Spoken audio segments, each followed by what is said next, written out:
こんにちは、あやはれです。今日は私の1週間分の野菜の保存方法を紹介します。去年物は試しと買ってみた真空保存容器が大活躍してくれていて、野菜をほとんど冷凍しなくなりました。そのおかげで家庭で冷凍した野菜にありがちな水っぽくなって食感が変わったり、調理中に余分な水分が出て火が通るのに時間がかかったりなどの悩みがなくなりました。とはいえ1週間分の野菜すべてを真空保存できるほど容器の数もスペースもないので、ザル付きの保存容器を活用したりアイラップを活用したりすることで冷凍に頼らず暮らせていて、今のスタイルがとても気に入っています。今日の動画の中から何か参考になることがあればぜひ真似してみてください。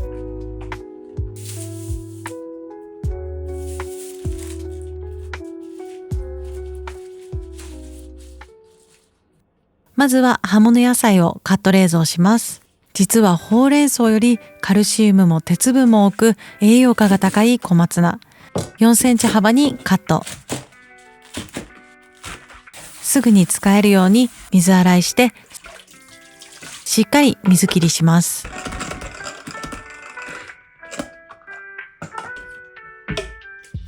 葉物野菜は特に水分が残っているとそこから傷んでしまうので、しっかり水切りした後にさらに水気を拭き取っておく。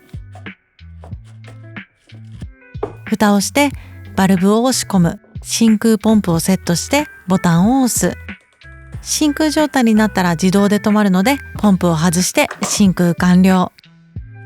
私が買ったのはバクエンというメーカーの真空保存容器。私が購入したスターターセットは保存容器4つと真空ポンプ1つがついていて、購入当時の価格約2万円。購入するまでに2ヶ月悩みました。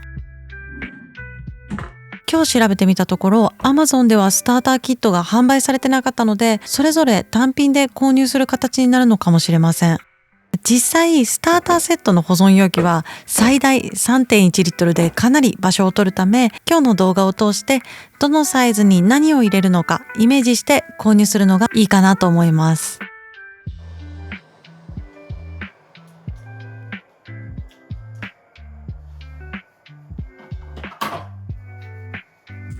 真空保存容器が空いてない時に活用するのがアイラップ。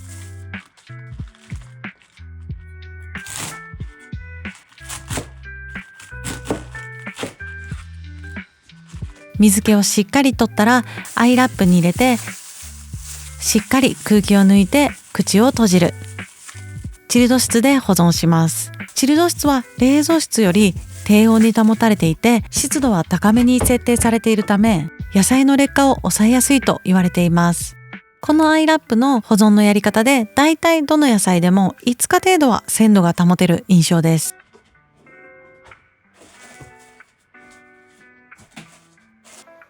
小松菜は動物性タンパク質と一緒に食べると鉄分の吸収率がアップ。キノコやツナなどのビタミン D が豊富な食材と一緒に食べるとカルシウムの吸収率がアップ。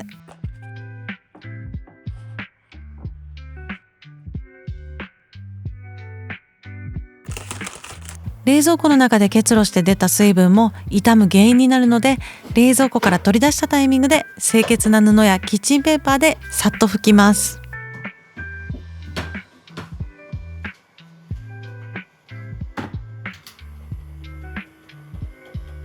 次はキャベツ。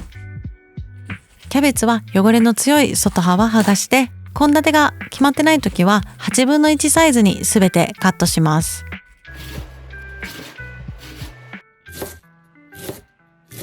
しっかり水気を取ったら一番大きい 3.1 リットルサイズに入れます。キャベツは空気に触れると変色するので、一番上に濡れたキッチンペーパーを乗せておく。一つ一つ包むとより効果的ですが、空気の触れやすい一番上に乗せるだけでも効果があります。真空して冷蔵庫へ。冬は鍋の具材に、暖かくなったらサラダで楽しむ水菜。4センチ幅にカット。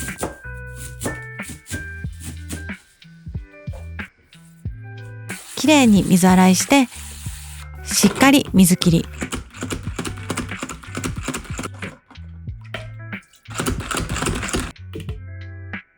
保存には 3COINS のザル付き保存容器を使用します。M と L の2サイズ展開で L サイズが 2.14 リットル、M サイズは約半分の 1.02 リットル。L サイズは水菜1袋が収まるぐらいのサイズ感で、我が家ではほぼ水菜専用になっています。足つきのザルで下に落ちた水が食材に触れにくく傷みにくい。蓋は密閉ではないけど割としっかり閉まります。これも真空保存容器並みに買ってよかった商品で、保存してる間ずっと水切りしてる状態だから5日程度ならパリパリのまま。最近の定番は水菜にベビーリーフ、スナップエンドウ、最後に刻んだミックスナッツ。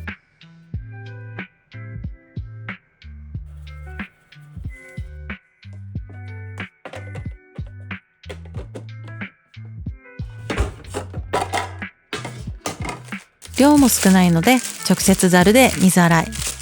M サイズはコンパクトだけど深さがあるので見た目よりもよく入って何かと便利なサイズ感。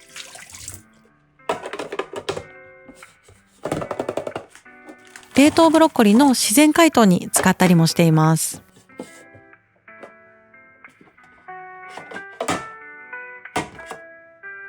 ほうれん草はさっと茹でる。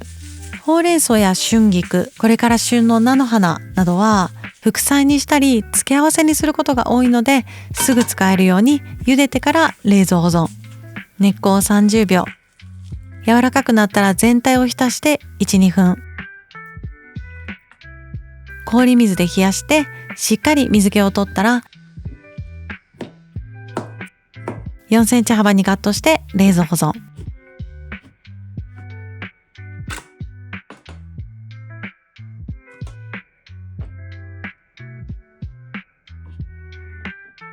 4日以内に食べます。葉物野菜が終わったので根菜類を保存します。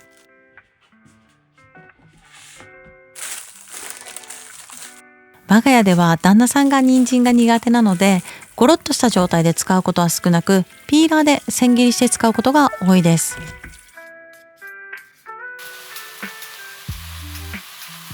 ヘタだけ落として水気を拭き取る。真空保存容器の長方形2リットルサイズは縦長のものを保存するのに便利。アスパラも一緒の容器で保存します。容器に収まるように半分にカット。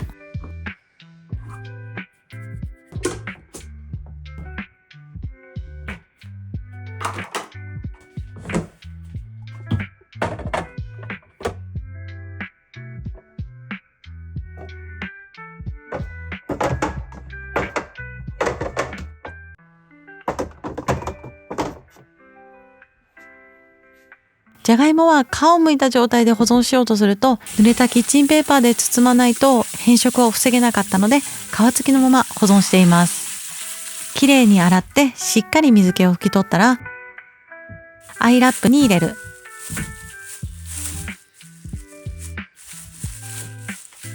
じゃがいもは寒さに弱いので常温保存か野菜室が本来いいのですが、私は野菜室をお米の保存に使っているので冷蔵室で保存しています。玉ねぎは半分にカットして皮を剥く。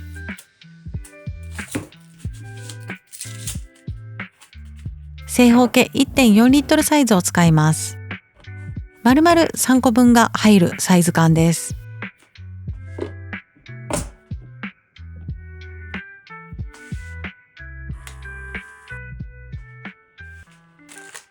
最後にスナップエンドウ。筋取りは面倒だけど茹でて保存しておくとサラダに付け合わせに何かと便利なので、旬の今は買う頻度が高めです。2分茹でて冷水につけて冷ます。中に水が溜まっているので半分に割るかヘタ側を下にして勢いよく振って水気を切ってください。保存容器に入れて 4,5 日以内に食べます。あとはキノコと肉、魚の冷凍保存をパパッとやっちゃいます。キノコ類は冷凍保存した方が旨味も栄養価もアップするので、使いやすい大きさにカットして冷凍保存。軸にも旨味がギュッと詰まっているので細かく刻んでおきます。しめじは石突きを落として小房に分ける。舞茸はざっくりと裂いておいて、キノコの冷凍保存完了。肉、魚の冷凍保存用に新しく購入した小分け冷凍パックニトリで購入しました。小スペースですっきり収納できて、まな板としても使える優れもの。薄切り用と厚切り用の2種類あって、薄切り用には豚肉、厚切り用には鶏胸肉や鶏もも肉が1枚きれいに収まります。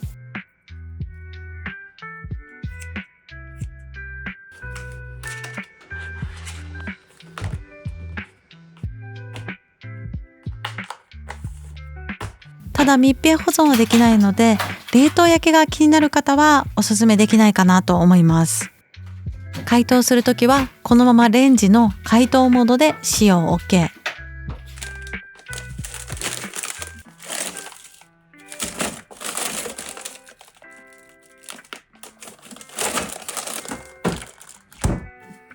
集めた野菜のくずはきれいに水洗いして、鍋もしくはフライパンに入れて、野菜がひたひたになるくらい水を入れる。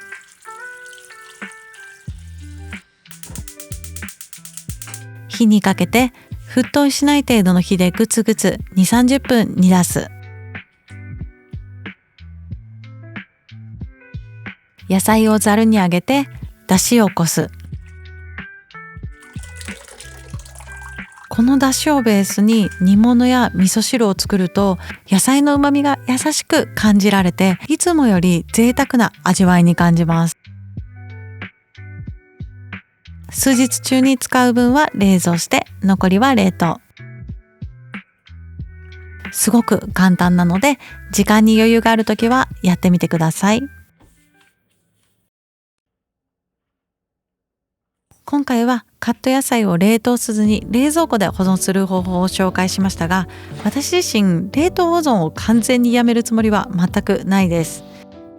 例えば作り置き冷凍弁当は多少味が落ちても忙しい時には本当に救われる存在で、冷凍に頼りたい場面もたくさんあります。実は私が真空保存容器に興味を持ったきっかけは、食事に対する欲が湧いてきたこと。もともと料理が得意でも好きでもなかった私は、いかに効率よく済ませるかばかり考えていました。でもそうするうちに食事を楽しむという意識が薄れていることに気づきました。何でもかんでも冷凍時短ではなく、効率と食事を楽しむバランスをうまく取れないかなと考えていた時に見つけたのが真空保存容器でした。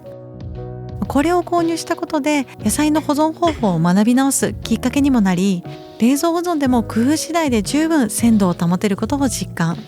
今までなら買わなかった野菜にも挑戦するようになりました。ダイエットや健康維持ももちろん大切だけど、食事を楽しむことも私の人生にはとても重要。あと冷凍保存の意外な落とし穴として、冷凍庫で長期保存をするあまり使う意識が薄れてしまうこと。結局のところ保存方法に関わらず早めに使い切ることが基本で、長期保存にならないように買い物の量を調整することも重要だなと感じました。この動画が皆さんにとって自分の食事との向き合い方を改めて考えるきっかけになると嬉しいなと思っています。最後までご視聴いただきありがとうございました。また次回の動画でお会いしましょう。